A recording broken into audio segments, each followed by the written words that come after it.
बिस्मिल्लाहिर्रहमानिर्रहीम। नाज़रीन अस्सलाम वालेकुम, मैं हूँ इमरान वसीम। नाज़रीन आज 17 मार्च है, दिन है जुमेरात का और साल 2022।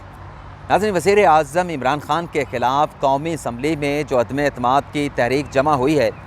उसकी वापसी की कोशिशें तेज़ कर दी गई हैं। इब्तदाई तौर पर इस सिलसिले में जो दो बड़ों का रब्ता हुआ है, इस राब्ते में पहले फ़रीक ने दूसरे फ़रीक को क्या प्रपोज़ल पेश किया है और इस प्रपोज़ल के नतीजे में दूसरे फ़रीक को क्या मिलेगा, तीसरे फ़रीक को क्या मिलेगा, और अगर ये प्रपोज़ल एक्सेप्ट हो जाता है तो इस सूरत में पहले फ़रीक को क्या मिलेगा, ये सारी तफसीलात आपके साथ हम शेयर करेंगे। और नाज़रीन इसी प्रोग्राम में अदम एतमाद की तहरीक से जुड़ी मज़ीद कुछ और ख़बरें, कुछ और डेवलपमेंट भी आपके साथ शेयर करेंगे। लेकिन इससे पहले अदालती महाज से 3 बड़ी ख़बरों की तफसीलात आपके साथ हम शेयर करेंगे।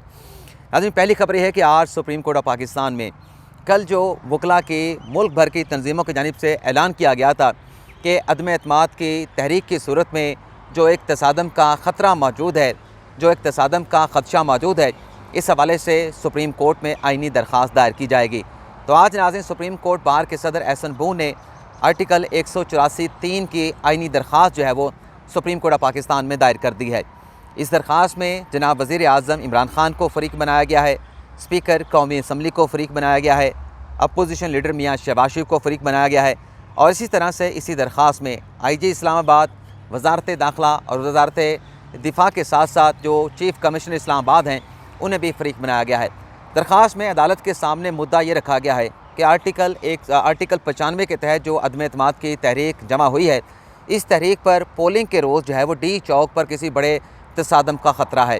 और अदालत से दरख्वास्त ये की गई है कि एक कॉन्स्टिट्यूशन अगर ट्रांजैक्शन होने जा रही है आर्टिकल 95 की रोशनी में, तो ये ट्रांजैक्शन पुरअमन अंदाज में हो। तो इस हवाले से तमाम जितने भी स्टेक होल्डर्स हैं, चाहे वो वज़ीर आज़म हैं, चाहे वो अपोजिशन लीडर हैं, चाहे वो वज़ारत दिफा है, चाहे वो वज़ारत दाखिला है, तमाम फ़रीक़ैन को इस हवाले से डायरेक्शन जारी की जाएँ कि तमाम इदारे अपनी हदूद में रहें और अदम एतमाद की तहरीक का जो पोलिंग का अमल है वो पुरअमन अंदाज से जो है वो मुकम्मल होना चाहिए। स्पीकर के हवाले से अदालत से यह दरख्वास्त की गई है कि स्पीकर को भी हुक्म जारी किया जाए कि वो अपने आइनी ज़िम्मेदारियों से इन्हराफ ना करें। तो ये दरख्वास्त आज दायर कर दी गई है। अब देखते हैं कि इस दरख्वास्त पर कब कोई डायरेक्शन आती है कि इसे समाअत के लिए मुकर्रर किया जाए, और अगर समाअत के लिए मुकर्रर होती है तो कितने रुकनी बेंच इस दरख्वास्त पर समाअत करेगा। दूसरी नाज़रीन जो अदालती ख़बरें हैं दो, एक तो आज इस्लामाबाद हाई कोर्ट से वज़ीर आज़म इमरान ख़ान और असद उमर साहब ने रजू किया है और इस पर अब से कुछ देर के बाद समाअत भी होने जा रही है। और यह दरख्वास्त वज़ीर आज़म पाकिस्तान जनाब इमरान ख़ान साहब ने जो कोड ऑफ कंडक्ट से मुतल्लिक़ एक नया ऑर्डर इलेक्शन कमीशन ने जारी किया है, दरअसल उस ऑर्डर को वज़ीर आज़म और उनके जो पार्टी के सेक्रेटरी जनरल हैं असद उमर, उनकी जानिब से चैलेंज किया गया है। दरख्वास्त में कहा गया है कि हुकूमत ने कोड ऑफ कंडक्ट से मुतल्लिक़ एक ऑर्डीनेंस जारी किया, लेकिन उस ऑर्डीनेंस को एक तरह से अनइफेक्टिव कर दिया गया। जो नया कोड ऑफ कंडक्ट जो है वो इलेक्शन कमीशन की जानिब से जारी किया गया, और इस्लामाबाद हाई कोर्ट से दरख्वास्त की गई है कि इलेक्शन कमीशन का जो कोड ऑफ कंडक्ट से मुतल्लिक़ ऑर्डर है 10 मार्च का, उसे कलअदम करार दिया जाए, और जो ऑर्डीनेंस है जिसे गैर मौसर कर दिया इलेक्शन कमीशन ने अपने 10 मार्च के हुक्म के ज़रिए, उस ऑर्डीनेंस को जो है वो दोबारा से जो उसका इफेक्ट है, जो उसका असर है, उसको बहाल किया जाए। तो चीफ जस्टिस अतमिल्ला इस दरख्वास्त पर समाअत करने जा रहे हैं। देखते हैं कि समाअत पर क्या हुक्मनामा जारी होता है। लेकिन मुझे ख़दशा इस बात का मौजूद है कि ख़ुद दरख्वास्त लेके गए हैं, कहीं अदालत ये डायरेक्शन जारी ना कर दे, हुकूमत से यह ना कह दे, असद उमर से यह ना कह दे कि आपने इलेक्शन कमीशन का एक हुक्म यहाँ पे चैलेंज किया है, हम आपकी दरख्वास्त को सुनेंगे, आपकी दरख्वास्त पर फैसला भी करेंगे, लेकिन जब तक इस केस का फ़ैसला नहीं हो जाता तब तक आप इलेक्शन कमीशन का जो कोड ऑफ कंडक्ट है आप उसे फॉलो करेंगे। और ये अगर ऑब्जर्वेशन देने के बाद अदालत ये कह देती है कि 1 हफ़्ते के बाद, 1.5 हफ़्ते के बाद इस दरख्वास्त के ऊपर समाअत की जाएगी, तो जो खान साहब कोरम के जलसे में शिरकत करना चाहते हैं, इलेक्शन कैंपेन के ऊपर खिताब करना चाहते हैं उस जलसे में, तो फिर वो जो जिस मकसद के लिए वो दरख्वास्त दायर की गई है, मुझे लगता है कि अपने हाथ जो है वो कहीं ख़दशा मौजूद है कि अपने हाथ को खुद अपने हाथों से जो है ना बांध लिया जाए। लेकिन बहरहाल अदालती महाज से तीसरी खबर ये है कि आज इस्लामाबाद हाई कोर्ट में जो चेयरमैन सेनेट का इलेक्शन हुआ था, उसके ख़िलाफ़ जो इंट्रा कोर्ट अपील दायर की गई थी, काफ़ी अरसे से इंट्रा कोर्ट अपील पर फैसला महफूज किया गया था, लेकिन वो फ़ैसला सुनाया ना जा सका। ग़ालिबन अगर मैं गलत नहीं कह रहा, मेरी मालूमात के मुताबिक तो यही हुआ था। तो आज एक अर्ली हेयरिंग की दरख्वास्त जो है वो दायर की गई थी इस्लामाबाद हाई कोर्ट में।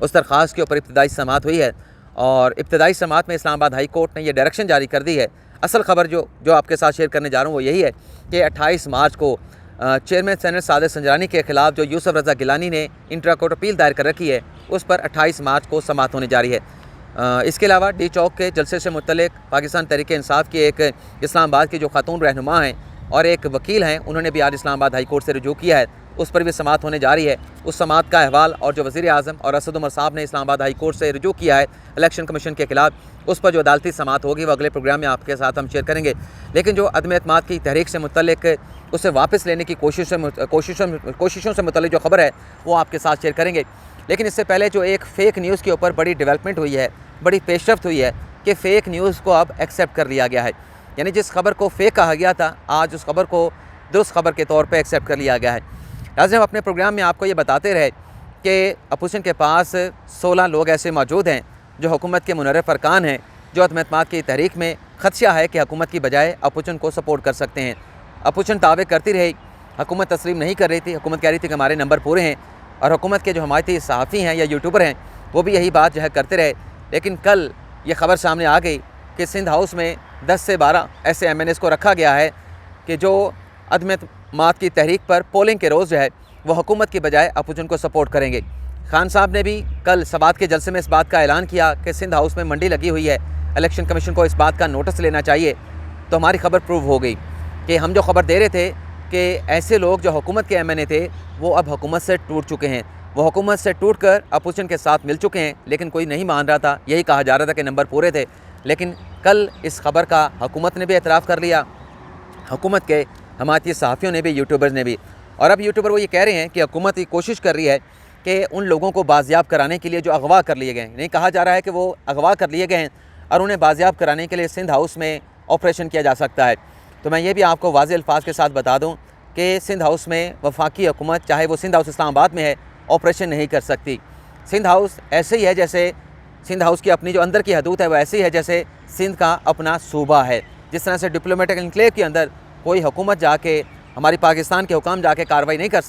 सकते क्योंकि हर डिप्लोमेट का, हर सफ़ीर का, हर मुल्क के सफारत खाने का अपना जो उनकी एक जुरिस्डिक्शन है वो उनकी अपने मुल्क की इंटिटी कहलाती है। तरीक़ाकार के मुताबिक तो जा सकते हैं, लेकिन बग़ैर तरीक़ाकार के मुताबिक सिंध हाउस में जाकर उन लोगों को बाजियाब नहीं करवाया जा सकता। और ये हुकूमत के यूट्यूबर कह रहे हैं, हुकूमत कह रही है कि उन्हें अगवा कर लिया गया है। लेकिन अगर वो अगवा होते, ये बात बिल्कुल दुरुस्त है कि उनका हुकूमत के साथ ताल्लुक़ है, वो हुकूमत के MNA हैं, हुकूमत के टिकट पर उन्होंने इलेक्शन लड़ा है। लेकिन अभी तक उनके रिश्तेदारों की तरफ से, उनके अहल खाना की तरफ से, उनके बच्चों की तरफ से, उनके बेटों की तरफ से, बेटियों की तरफ से या उनके वालिदैन की तरफ से जो भी रुकन कौमी असम्बली है, ऐसी कोई दरख्वास्त हुकूमत को नहीं दी गई कि उनके घर के फ़र्द को जो कि रुकन कौमी असम्बली है उन्हें अगवा कर लिया गया है, उन्हें उठा लिया गया है, उन्हें बाजियाब करवाया जाए।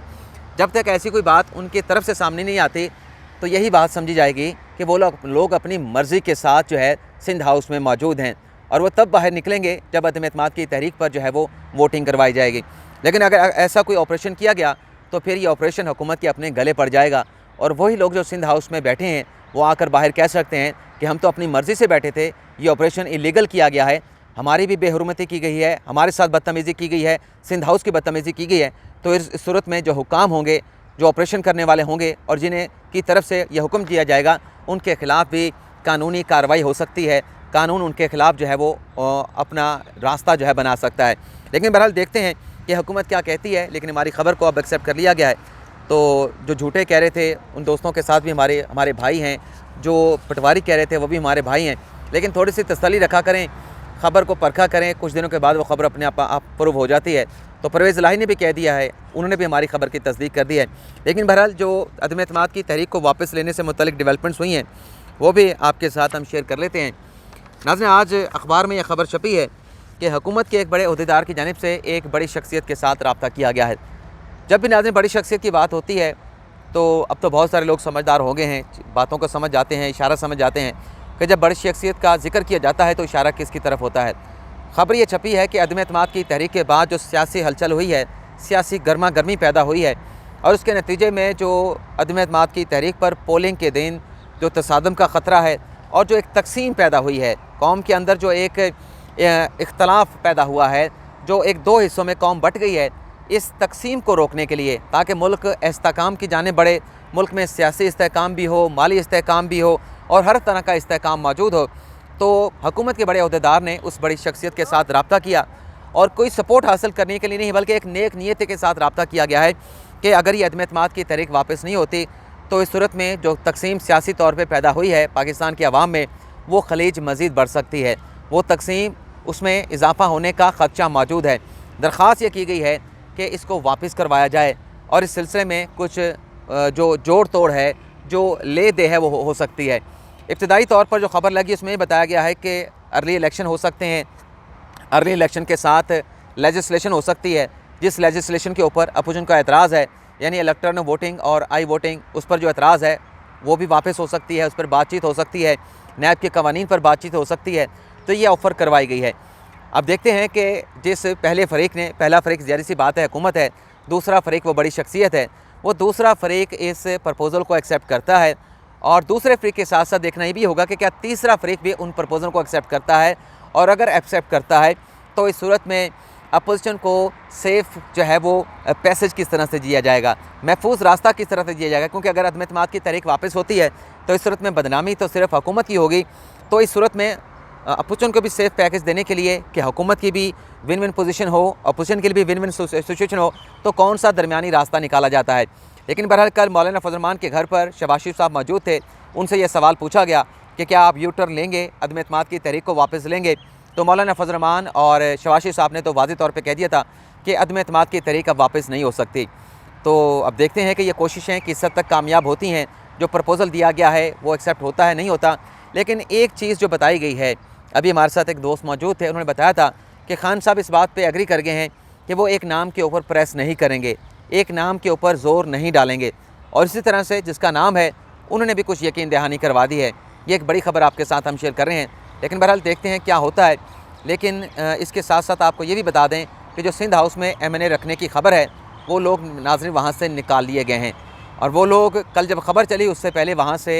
महफूज तरीके से निकाल के एक और इस्लामाबाद के इतराफ़ में जगह है वहाँ पर उन्हें मुंतकिल कर दिया गया है, ताकि हुकूमत उन्हें वहाँ से निकाल ना सके। अगर कोई वो जाना भी चाहते हैं तो उन्हें उठाया ना जा सके। लेकिन हुकूमत ने किया है कि कल की इन खबरों के बाद सिंध हाउस के जो एग्ज़िट हैं, जो गेट हैं एग्ज़िट के, वहाँ पर खुफिया कैमरे फ़र्दर इंस्टॉल कर दिए गए हैं। तो ये चीज़ें हो रही हैं, जो भी खबर होगी आपके साथ हम शेयर करेंगे। लेकिन परवेज़ इलाही साहब के इंटरव्यू के बाद जो सूरत हाल बनी है, मेरे ख्याल से खान साहब को जो अगर उसूली सियासत करते हैं तो कह दें परवेज़ इलाही साहब को कि हम पंजाब का वज़ीर आपको नहीं बनाएंगे, हमने असूली फ़ैसला कर लिया है, 5 सीटों के ऊपर हम आपके साथ जो है वो ब्लैकमेल नहीं होंगे। ये इसका फ़ायदा खान साहब को, अगर पंजाब की हुकूमत चली जाती है, मरकज़ की हुकूमत चली जाती है, दोनों सूरतों में वज़ीर आज़म इमरान खान को इसका फ़ायदा पहुँचेगा, चाहे वो वज़ीर आज़म रहें, चाहे वो अपोजिशन में आ जाएँ। आपसे इजाज़त चाहते हैं। अल्लाह हाफ़िज़।